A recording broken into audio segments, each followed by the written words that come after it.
안녕하세요. 드라이빙 인스트럭터 양우람입니다. 지금 제 옆에 오묘한 색깔의 차와 또 까만 색깔의 차가 있어요. 둘 다 전기차입니다. 어떤 차일까요? 지금쯤이면 이제 화면에 들어왔을 것 같은데 타이칸 4S 그리고 조두현 PD의 차인 테슬라 모델 3 스탠다드 레인지 플러스 차를 준비를 했습니다. 여기는 지금 롯데타워예요. 송파구에 위치한 롯데타워고 여기서 전기차를 가지고 뭐를 할 거냐? 부산을 갈 겁니다, 여러분. 가장 많이 질문 드렸던 게 이거 주행 가는 거리 인증된 수치가 289km밖에 안 되는 말이 안 된다. 부산 못 가냐? 그러면 안 된다.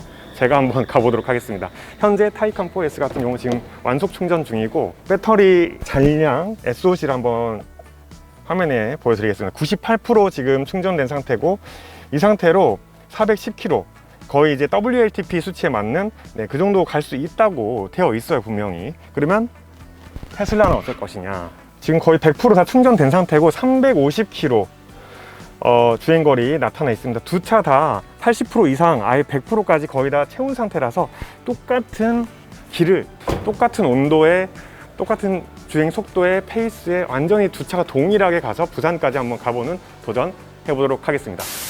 98%의 주행거리가 이 타이칸이 말하는 주행거리, 포르쉐가 말하는 주행거리 412km예요. 주행 모드는 저는 레인지 모드로 돌려서 출발할 거고요.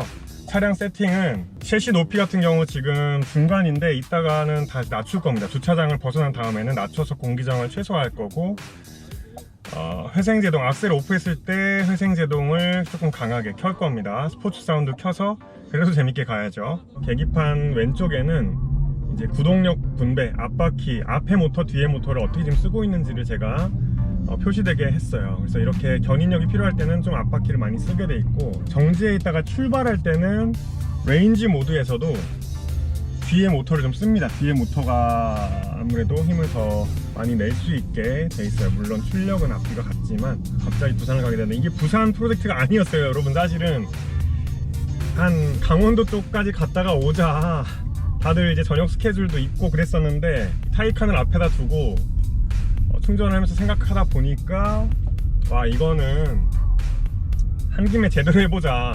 또 한 번 이 실험 정신이 발동을 해서 가쁜 부산이 됐어요. 401km 보이시나요? 401km 도착 예정 시각 5시 16분으로 찍히고 있어요. 레인지가 425km가 나와요. 하지만 전기차는 그러니까 온도가 너무 낮아도 효율이 떨어지고 계속해서 고속도로를 가면은 열 처리를 해야 되기 때문에 열이 높아져도 효율성이 떨어집니다. 그리고 고속도로에서는 아무래도 공기 저항도 더 높고요. 그렇다 보니까 일반적인 내연기관차 같은 경우에 고속도로에서 연비가 더 좋지만 전기차 같은 경우에는 고속도로에서 연비가 오히려 전비가 더 떨어져요. 그래서 지금 이 계기판에는 PCM에는 425km 갈 수 있다고 되어 있지만 사실 부산까지 가는 길이 그렇게 쉬울 것 같지는 않습니다, 여러분. 자, 두 차의 스펙을 한번 볼게요. 당연히 타이칸이 훨씬 비싸고 훨씬 배터리가 크고 훨씬 출력이 강하고 훨씬 럭셔리하고 블링블링하지만 아주 좋은 그 비교 대상이에요, 모델 3가. 자, 테슬라 모델 3 스탠다드 플러스 2021년 업데이트 버전 으로 봤을 때, 그리고 타이칸 4S 퍼포먼스 배터리 팩 플러스 2021년 버전 배터리 용량 테슬라 모델 3 54kWh, 타이칸 4S 배터리 옵션 넣었기 때문에 93.4, 거의 타이칸이 2배 가까이 됩니다. 그리고 주행 가는 거리가 한국에서 저 차가 367km, 타이칸 289km예요. 상당히 차이가 많죠. 오히려 배터리가 훨씬 이 차가 크고 그런데도 지금 주행 가는 거리가 한국 기준으로는 78km 정도가 저 차가 더 멀리 간다고 돼 있어요. 하지만 WLTP 기준, 국제 기준으로 봤을 때는 이 차는 464km 가지고 있어서 뭔가 배터리 용량 대비 기술력 대비 이렇게 봤을 때 확실히 WLTP 기준이 더 말이 된다. 이제 남은 건 그게 진짜 한국에서, 한국 지형에서 한국 드라이버가 주행을 해도 그게 증명이 되는지만 보면 되겠죠.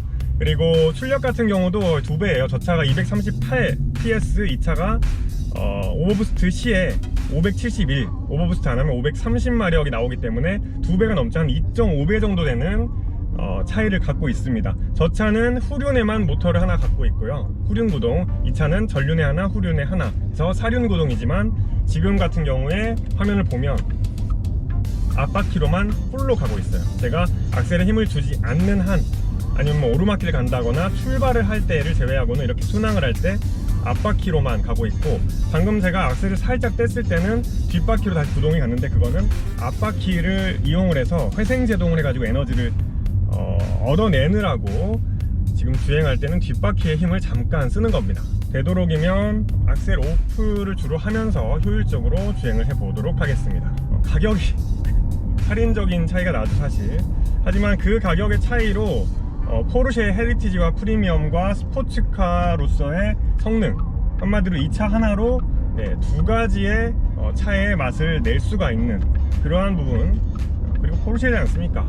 이런 자동차 전용 도로에서는 속도 한 7, 80km, 그리고 고속도로에서는 90에서 100 정도로 주행을 할 예정 되겠습니다. 타이칸 4S 지금 이 차에는 어댑티브 크루즈 컨트롤이 들어가 있어요. 그래서 고속도로에서도 안전하게 달릴 수 있을 것 같고, 저 뒷차 같은 경우에는 오토파일럿으로 AI와의 경쟁입니다. 여러분, 제가 AI를 어떻게 좀 골탕 먹일 수 있으면 좋겠는데, 쟤는 뭐 골탕을 안 먹겠죠. 테슬라의 AI 워낙에 뭐 유명하니까. 그래서 저 차는 제 차의 주행 페이스를 그대로 뒤에서 따라올 거예요. 제가 급정거를 하든 뭐 어떻게 하든 따라올 거기 때문에 두 차가 정확하게 동일한 패턴으로 주행을 한다고 보시면 되겠습니다. 지금 일렉트릭 스포츠 사운드를 켜놨는데도 이 정도 악셀량, 스로틀 양이 약 정말 한 10% 정도 되거든요. 여기 게이지가 조금씩 보입니다. 그 정도로 속도 한 86km로 가는 경우에는 뭐 소리가 그렇게 뭐 자극적으로 들리진 않습니다. 오히려 주차장에서나 일반적인 시내권에서 윙 하고 움직일 때 그때 소리가 아주 강렬하게 들리고요. 밖에서도 이 소리가 들리냐, 이거를 되게 궁금해하세요. 밖에서도 잘 들립니다, 여러분. 창문 열고 제가 이렇게 쭉 지나가면은 밖에서 되게 크게 들리는 걸 안에서까지 느낄 수 있을 정도 되겠습니다. 포르쉐 같은 경우는 워낙 이 데이터에 되게 디테일하죠. 저 드라이버들에게, 이 오너들에게 상당히 많은 데이터를 주기도 하는데요. 지금 배터리 전기 시스템의 온도가 30도를 가리키고 있습니다. 재밌을 것 같아요. 고속도로를, 경부고속도로 계속 내려갈 때 이 30도에서 더 올라갈 것이냐, 전기를 특별히 모터의 성능을 크게 끌어쓰지는 제가 않을 겁니다. 하지만 계속해서 고속도로 주행을 하게 되면 어쨌든 RPM, 그 모터의 RPM은 계속 왱 하면서 높은 속도로 돌기 때문에 쉴 틈이 없죠. 그러면 결국 장난감 모터랑 똑같습니다. 결국에는 열을 받게 돼 있거든요. 타이칸 같은 경우는 모터 구조적인 설계할 때부터, 컨셉부터, 그리고 차의 모든 부분을 만들 때부터 공기역학, 냉각, 그리고 냉각 효율, 이러한 거를 엄청나게 추구를 했어요. 왜냐하면 음악 24시간 3년 연속으로 하이브리드 전기의 기술을 안고서 우승을 3년 연속으로 했었고, 그리고 포뮬러 2에도 지금 활발하게 출전을 하고 있죠.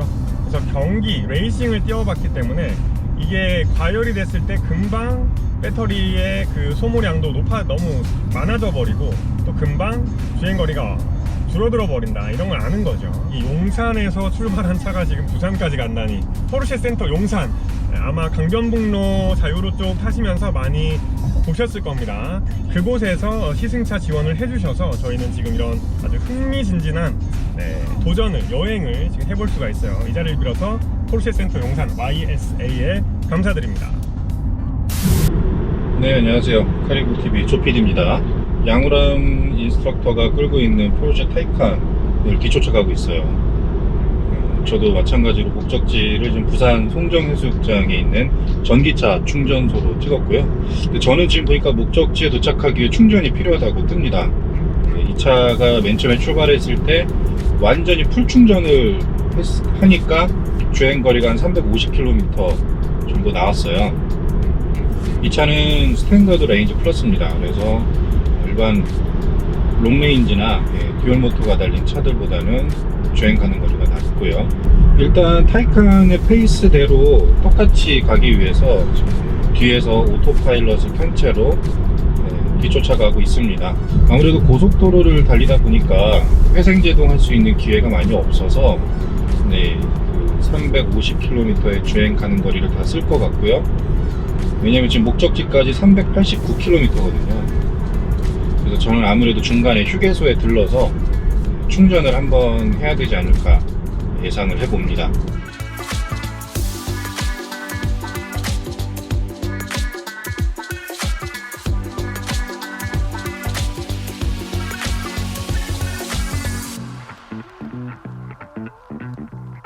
배터리 레벨 60%, 현재 주행 가능 거리 265km, 그리고 다시 차량 메뉴로 넘어와서 트립으로 제가 이제 바꿔놨어요. 그러면 지금 주행한 거리가 217km인데 앞으로 이 페이스로 지금 시속 110km의 크루즈를 걸어놓고 가고 있거든요. 이 페이스로 갔을 때 264km를 더 갈 수 있다는 얘기는 217 플러스 263은 거의 500이에요 500km 이상 갈 수 있습니다 이 차. 왜냐면 제가 처음에는 사실 레인지 모드로 앞바퀴만 굴리면서 90km 정도로만 계속 오다가 이거는 뭐 충분하다 싶어가지고 지금 좀 더 일반적인 모드, 노멀 모드로, 자, 뒷바퀴도 돌아가는 거 보이시죠? 그래픽에 뒷바퀴 굴림에 앞바퀴 약간씩 이제 굴려주면서 지금 좀 살아있는 그런 주행을 하고 있는데도 이 정도란 얘기는 레인지 모드로 위주로만 계속 가게 되면 좀 속초 왕복할 수 있다는 얘기인데, 주말에 그냥 속초 가서 충전할 걱정 없이 조금 놀다가 다시 돌아올 정도까지 된다는 얘기예요. 배터리 온도도 지금 32도로 여전히 31에서 2 사이로 고정이 돼 있고, G포스, 지금 G포스 메터가 지금 나오고 있어요. 네, G포스 메타 보면은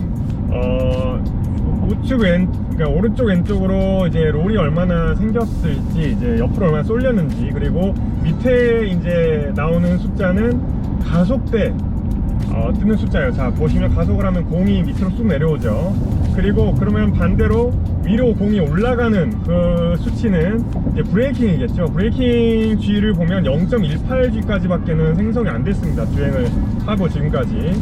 그 얘기는 브레이크 패드를 한 번도 지금까지 안 썼다는 얘기예요. 이 차가 지금 220km를 타는 동안에 오늘 주행에 브레이크 패드를 안 썼습니다. 왜냐하면 타이칸 같은 경우에는 회생제동을 악셀에 대한 거를 꺼 놓더라도 브레이크에 대한 거는 항상 켜 있습니다. 즉 무슨 얘기냐 하면 브레이크 페달을 밟아도요 0.39G까지, 즉 위에 숫자가 이제 0.18인데 0.39G까지는 브레이크 패드를 마찰을 시키지 않고 회생제동만으로, 즉 모터를 바퀴가 모터를 돌리게 해가지고 그걸 발전기로 씁니다. 그래서 전기를 오히려 얻는 그런 형태로 주행된다는 거. 실제로 이렇게 서울에서 출발해서 부산을 갈 때 0.18 정도까지 밖에는 사용할 일이 없다. 휴게소 가서 제가 브레이크로 차를 세울 때에도 심지어 0.39G까지 나올 일이 없었다는 거 지금 보여주고 있습니다. 이 테슬라의 내비게이션의 그 주행 거리, 경로 계산이 굉장히 정확하다는 걸 또 오늘 새삼스럽게 느껴지네요. 지금 출발지에서 124km, 약 125km를 지금 왔는데 남은 주행 거리가 231km예요. 출발할 때 350km였잖아요. 거의 맞아 떨어지는 거죠. 최고의 효율을 좀 뽑아내기 위해서 시속 90에서 100km 정도 사이로 가고 있는 것 같아요. 저 역시 그 속도에 맞춰서 가고 있는데, 그 속도로 달렸을 시에 이 시스템이 계산한 그 주행 가는 거리가 거의 맞아 떨어진다는 걸 볼 수 있어요.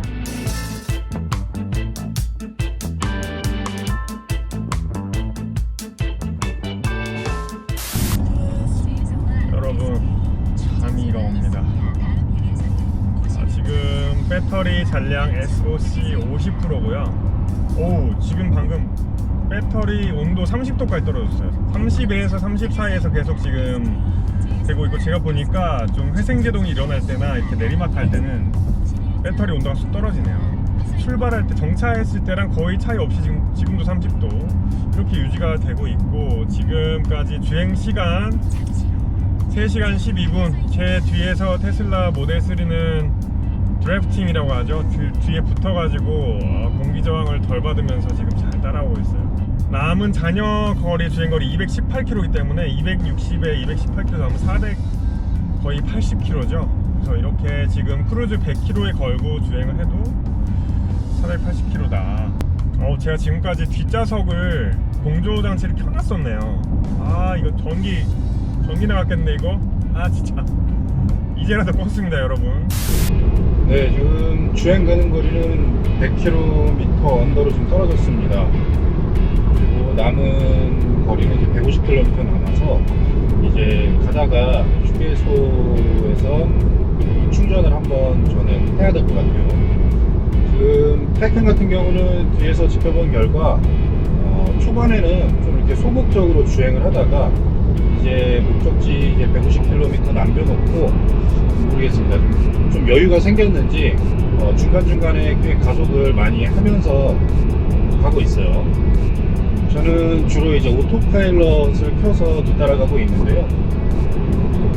이건 이제 일반 차에도 있는 어댑티브 크루즈 컨트롤이라고 보시면 됩니다. 테슬라 같은 경우는 그 오토파일럿을 굉장히 직관적으로 작동이 되게끔 설계를 해놨어요. 바로 여기 옆에 있는 이 기어 셀렉터를 한번 하면은 이렇게 크루즈 컨트롤이 됩니다. 그리고 이 기어 셀렉터를 2번 작동을 하면은 이제 차선에 맞춰서 준 자율주행을 하게 되죠. 네, 차선에 파란색 불이 들어오고 스티어링 휠에도 이렇게 신호가 들어오면서 그냥 이렇게 앞차와의 간격을 조절해 가면서 스스로 갑니다. 다만 이때도 스티어링 휠은 잡고 있어야 돼요. 아직 3단계 자율주행이 아니기 때문에 항상 이 스티어링 휠을 잡고 있어야 되고, 이렇게 놓고 있으면 조금 있으면 경고등이 들어옵니다. 그리고 앞차와의 간격이 좁아지면 스스로 이렇게 속도를 줄이고요. 다른 차들의 어댑티브 크루즈 컨트롤과 비교했을 때 정확도가 상당히 높아요. 그래서 저는 평소에도 이 기능을 주로 사용해서 운전을 하고 있고요. 이렇게 운전대를 안 잡고 있으면 스티어링 휠을 가볍게 움직여 보십시오라는 경고문과 함께 여기에 파란색 알람이 계속 뜹니다. 이렇게 살짝 움직여주면 사라지고요. 이제 주행 가는 거리가 이제 85km 정도 떨어졌기 때문에 다음에 보이는 휴게소에서 저는 급속 충전을 하고 같이 출발하도록 하겠습니다. 지금 모델 3는 주행 가는 거리가 84km입니다. 84km. 네, 그래서 요쯤에서 다음에 나오는 고속도로에서 급속 충전을 하고 가야 될 것 같습니다. 오케이, 확인. 여러분, 국내에서 인증 거리가 지금 이 차보다 훨씬 더 높게 나온 차인데도 주행 가는 거리, 남은 거리가 80km 밖에 안 된다고 해요. 지금 이 차는 215km를 더 갈 수 있어요. 타이칸 잘해주고 있어요 지금.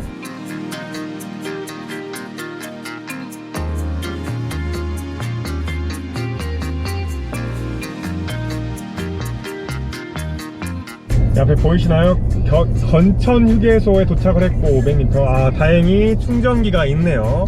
요즘에 고속도로 휴게소에는 충전기가 다 마련이 돼 있다고 합니다. 타이칸 같은 경우에 39%의 SOC를 보여주고 있는 상태이고 3시간 46분 탔고 312km를 탔습니다. 1회 충전 주행거리 보이시죠? 289km라고 나와있는 이것 때문에 정보 좀 봐야겠다. 어디? 우와, 1km당 127W치를 썼네요. 35km. 테슬라는 차데모 방식을 씁니다. 급속 충전을. 근데 이 연결 어댑터가 있어야 돼요. 네.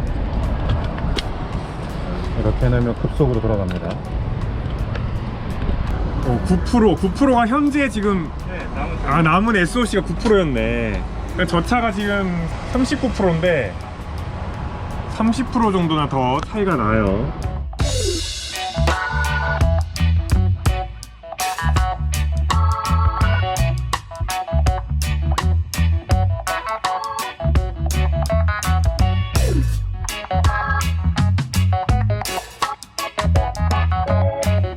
앞에 차들이 서행을 하길래 내비를 보니까 지금 보시는 것처럼 서행 구간이 꽤 있습니다.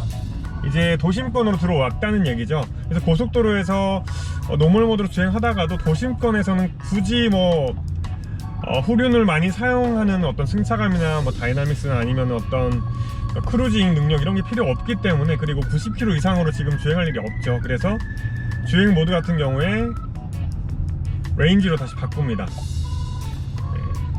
모양 그래픽이 좀 바뀌었죠. 그리고 물론 이 스포츠 크로노 다이얼로도 충분히 조절할 수가 있는 부분이고, 이제부터는 다시 전륜 위주로 주행을 하는 바로 레인지 모드로 마지막 목적지까지 한번 가보도록 하겠습니다. 여전히 지금 SOC는 20%인 상태로 부산에 진입하고 있습니다.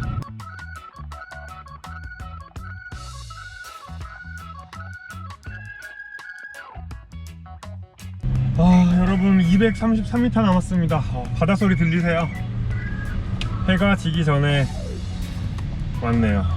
기분 좋습니다. 미션도 성공했고 차 정말 생각보다 더더욱 기대를 상회하는 그런 역시 포르쉐다운 면모를 보여줬고요. 자, 여기 어디에 지금 EV 충전소가 있다고 하니까 이쪽에서 좀 찾아보도록 하겠습니다. 타이칸도 이제는 배가 고픕니다. 리프트를 하고, 자, 언제든지 이 계기판 오른쪽에 패널을 누르면 리프트가 적용이 되고요. 지금 셰시 높이 리프트 중이죠. 들리시나요? 네, 바다입니다. 이 바다가 이 프로즌베리 타이칸하고 정말 잘 어울리네요. 자, 이렇게 해서 410km의 주행을 무사히 마치고 부산에 도착했습니다. 난 진짜 아까 원래는 여기 올 게 아니었잖아요. 근데 와지네요. 현재 이 차의 SOC는 18%예요. 98에서 시작했기 때문에 한마디로 80%의 배터리 양으로 막히는 서울 중심부에서 이 부산까지 올 수가 있다는 게 증명이 됐습니다. 289km 절대 아니고요. 제가 봤을 때는 전비 위주의 주행을 안 해도 500km 정도는 이런 평탄한 주행에서는 충분히 뽑아낼 수 있는 차가 아닌가 싶습니다. 좀 억울한 차예요, 타이칸. 여러분 제대로 알아주시길 바라겠어요. 자, 충전을 해보겠습니다. 오, 야, 인 것 같은데 완속 아니야? 완속인데? 완속인데? 그러면 이거 한 8시간 걸 텐데?